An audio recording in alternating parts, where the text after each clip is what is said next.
Ayan mga idol, oh, meron ako ditong tawag dito, barya or medal yata ito mga idol. Tingnan natin yung papel niya. Ayan oh, silver siya mga idol.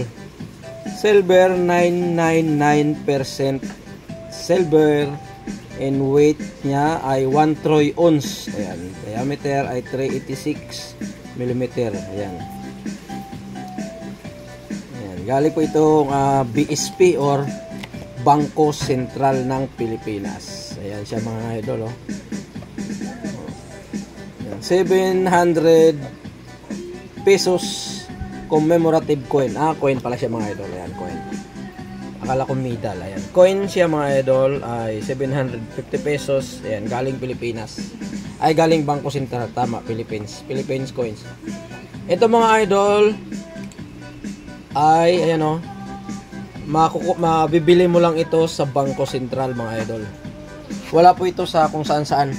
Ito po ay para sa mga kolektor lang mga idol. Ayan, kanyang year, ayan o, 2024.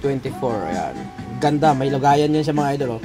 Kaya hindi magagasgas yan. Ayan, nandyan sa loob yan siya. Ang ganda niyan mga idol. Ayan oh, may lagayan siya oh.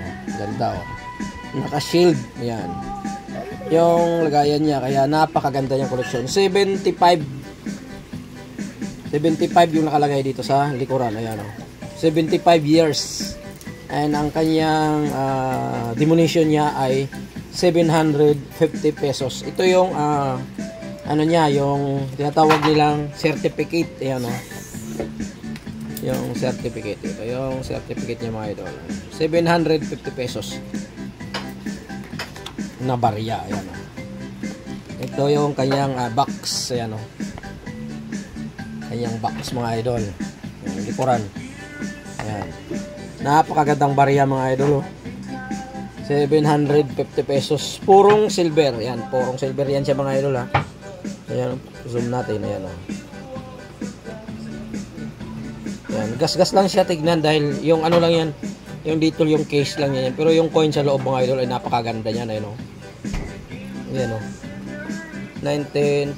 Ayan, dito sa kabila 2024. Naka-shield kasi yan siya mga idol. Napakaganda talaga yan oh.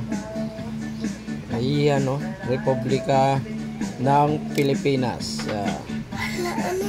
Franklin Mint ang tawag nito. Ito yung mint niya no? 750 pesos. At ito yung tawag dito flag natin mga idol. Ayan. Napakaganda yan mga idol. Ayan oh, 750 pesos na coin.